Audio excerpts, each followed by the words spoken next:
Doncic. He, of course, fouled out of his first playoff game ever on Wednesday. He picked up 2 late fouls in quick succession, and afterward, he and I had a chance to sit down and talk about it.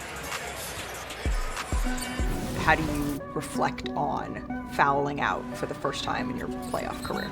Yeah, it was tough. Probably wasn't the smartest thing. Just, it was a physical game. To get 6 fouls, I live for those moments, tie game. And of course, I live for those moments. Obviously, I wish I was in the game. I feel like we could have got it. Your defense has been under a lot of scrutiny, maybe because you're hurt, maybe because of something else. Do you think the scrutiny you're under is fair?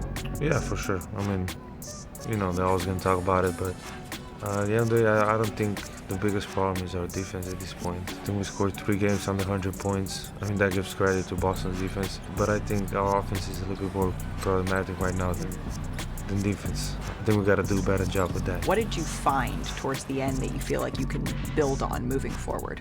I think we're having fun. We're playing our basketball. That's what we do. We got stops. We ran with pace, and that's kind of how we play the whole playoff. So just having fun on there. We kind of forgot to have fun. Certainly appreciate Luka's candor there, but he does average 35 points a game when facing elimination. That's the highest in the NBA. So, Perk, I mean, what effect do you think that Luka's frustrations have had on this series and his team? Well, it's everything, right? When your franchise guy, show those type of emotions, it drains the team. It drains your coach. Like, you emotionally have to be engaged, especially on the defensive side of things. I could care less, to be honest with you guys, if Luka go out there and have 40 points, 11 assists, and 10 rebounds. I need to see the 50-50 plays. Is he going to be diving on the floor for loose balls? Is he going to be fighting to get over screens? Is he going to get down and slide those puppies defensively? Those are the things that I need to see out of Luka tonight. He has to set the tone, and he has to make it right with his teammates and the organization, because they got to be looking at him sideways right now, because it's an ongoing behavior. It's a pattern with him. It's a pattern, but it's more alarming now, and here's the reason why. His most frequent defensive assignments has been on Jaylen Brown and Drew Holiday. They're shooting 14 and 24 against them. That's 58%. That means they're cooking you. Now, we have to take this into consideration. It's one thing when you're lackadaisical. It's another thing entirely when that's followed up, or that follows up you getting cooked. Now, there are times, you know this, PG, you know this from covering the sport, you both know this. When you are on the court and somebody giving it to you, and in Jaylen Brown's case, talking to you about giving it to you. And it's usually something that you do to other people, but now it's being reciprocated to you. That is problematic, particularly when you're losing on this stage. I think the combination of that is what has gotten Luka looking in Game 3 even worse than he has looked in the past, because we're watching him get humbled before our very eyes. I'm going to let Paul have the last word on this, but let me just jump in real quick.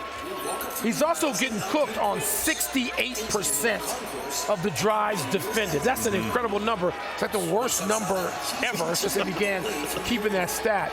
But Stephen A., I agree with you completely, with you and Perk. Look, he's too good. He's too talented. He means too much to the franchise, to the league, to basketball as a global entity, not to maximize, right? And that's the stage we're on now, right? So he's been doing this since he's 15 years old. He's been a great player on all levels, except late in games that are huge, whether it's his national team, his club team in Europe, and now the Dallas Mavericks. There's getting fouled out. He should be getting technicals. He's lucky, right? The league is taking it easy on Luka Doncic. He should have been teed up and probably ejected along the way, and he hasn't been. So what's tonight? Is it the first step toward his own personal discipline, toward becoming maybe the greatest player in the league and one of the greats of all time? Or are we going to see that, or are we going to see him sort of meekly bow out? I choose right now, as we sit here, Paul, to think we're going to see that first step toward that maturity. I hope.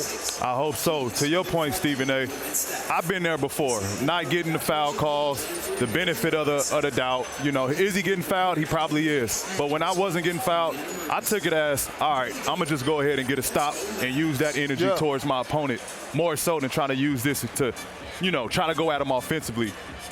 We all love Luka, big fan of Luka, but he's got to stay off the ref. He got to use that energy on the defensive side, and that's what the team is relying on at this point. It's almost like he's going to – listen, when you whine too much about the referee, you know what that really, really means?